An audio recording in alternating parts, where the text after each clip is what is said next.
c'est peut-être pas aussi étroite qu'ici, parce que personne n'est commandeur des croyants à ma connaissance au Mali. Il n'y a pas cette unité soumise de l'État. Mais il y avait quand même des liens. On chante les mêmes chants lorsqu'un pèlerin revient de la Mecque et lorsque on intronise un nouveau chef de village. Il y a une similitude. Bon, des gens qui sont allés en ville, qui sont allés à l'étranger, qui ont fait leur vie professionnelle là-bas, qui ont gagné de l'argent, qui reviennent avec le souci d'avoir une maison dans la ville d'où ils viennent. Je suppose que ce comportement existe ici aussi. Vous avez des gens qui partent, et puis quand ils ont les moyens, ils le restaurent, ils construisent quelque chose à Tiznit pour, avec l'idée d'abord de montrer qu'ils ont fait quelque chose de leur vie, et puis avec l'idée de s'y retirer. Ces gens-là ont, vis-à-vis des maçons, un comportement différent de ceux qui sont restés sur place. Ils ont vu d'autres maisons, ils ont vu d'autres équipements, etc. Mais il y a quelque chose qui tient aussi aux maçons eux-mêmes. À Djenné, la formation des maçons est faite par la corporation qu'on appelle Bareil-Ton. Bareil, c'est maçon, et Ton, c'est association. Donc, c'est la corporation des maçons qui existe depuis très longtemps, puisque les tariques en parlent même. Et cette association donne aux jeunes une formation entièrement orale, entièrement pratique sur le chantier. Il n'y a aucun usage de l'écriture, aucun usage du dessin, aucun usage du calcul.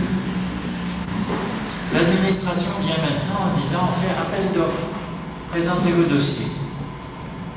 Les maçons sont incapables de présenter les dossiers.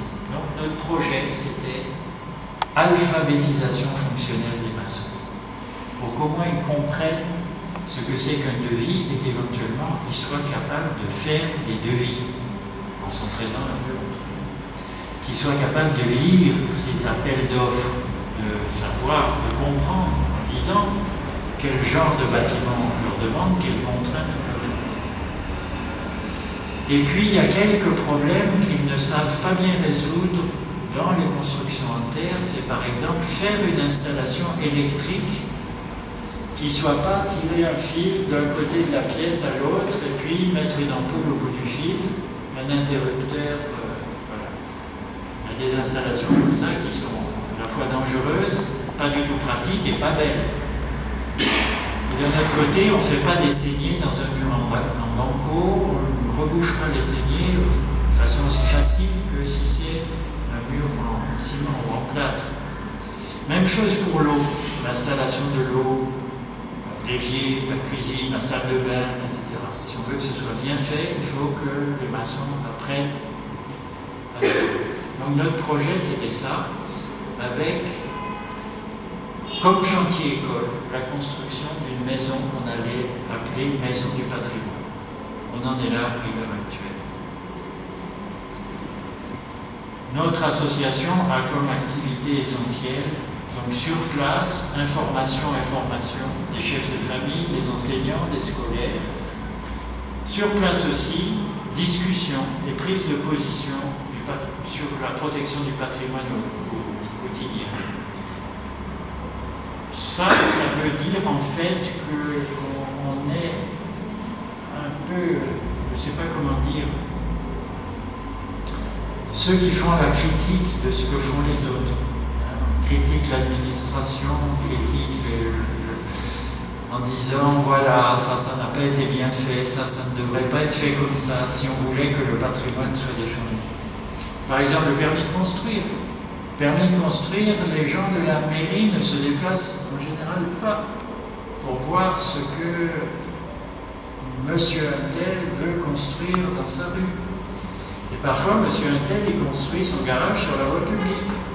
Ou bien, il agrandit sa propriété de 1,50 m sur un terrain qui ne lui appartient pas. Donc l'association dit, permis de construire, ça devrait exister dans notre ville.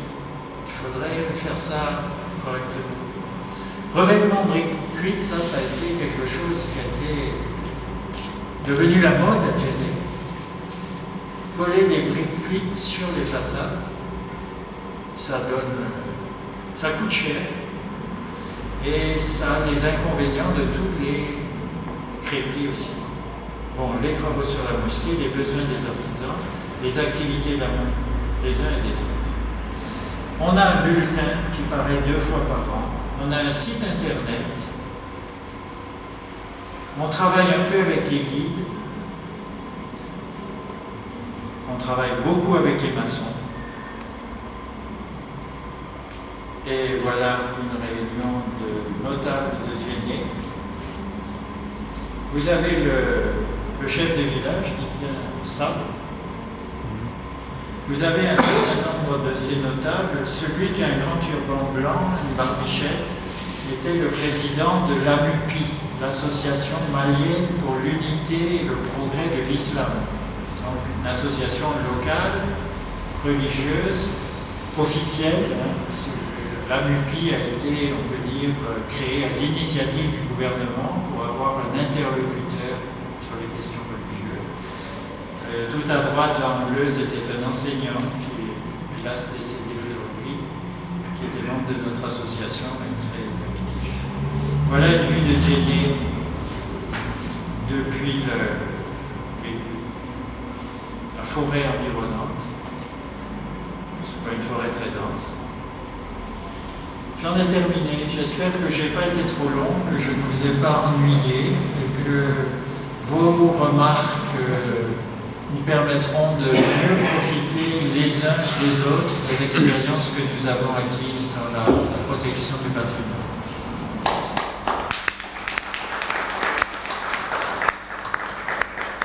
Merci, Monsieur José, pour cette communication et ces explications, évidemment, pour nous donner un exemple vivant de la sauvegarde du patrimoine de la ville de Djenné, qui est un exemple plus concret à nous montrer pour prendre une leçon sur la protection de notre ville, qui est la ville du Tiznit.